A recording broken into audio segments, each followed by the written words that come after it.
전국에선 지금 어떤 소식들이 화제일까요? 고향 소식을 지역신문으로 알아보는 클릭 전국은 지금입니다.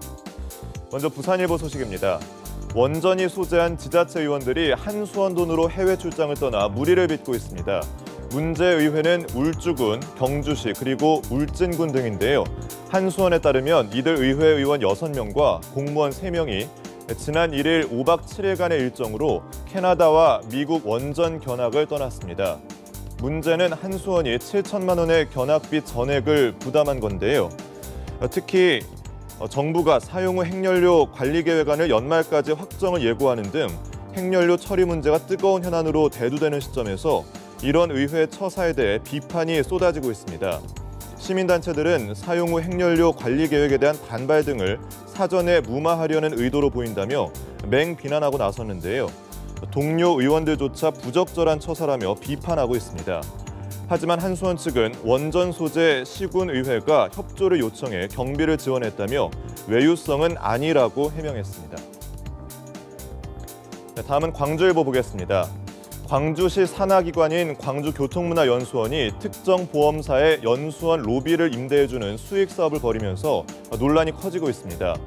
광주교통문화연수원에 따르면 지난 1월 한 보험사와 대강당 앞 로비 공간을 1년간 1,200만 원에 임대해주는 계약을 체결했습니다. 이 계약에 따라 이 보험사는 교통운수 종사자의 교육 때마다 로비에서 보험 상품을 판매하는 영업을 하고 있는데요. 연수원 측은 연수원 정관 6조에 나온 시설 임대 및 대여 가능 조항에 따랐다고 밝혔습니다. 하지만 이 조항의 부칙을 자세히 살펴보면 임대와 대여 범위를 예식과 각종 회의 또는 문화 행사로 제한하고 있습니다. 또 물품 판매 등 영리 목적 행사는 사용을 제한한다고 규정하고 있는데요. 이쯤 되면 공공기관이 규정에도 없는 자릿세 장사를 했다는 비난을 면치 못할 상황입니다. 문제가 불거지자 광주시가 진상 파악에 나서는데요. 문제점이 발견되면 곧장 환급 조치를 취하겠다고 밝혔습니다. 마지막으로 강원일보 소식입니다.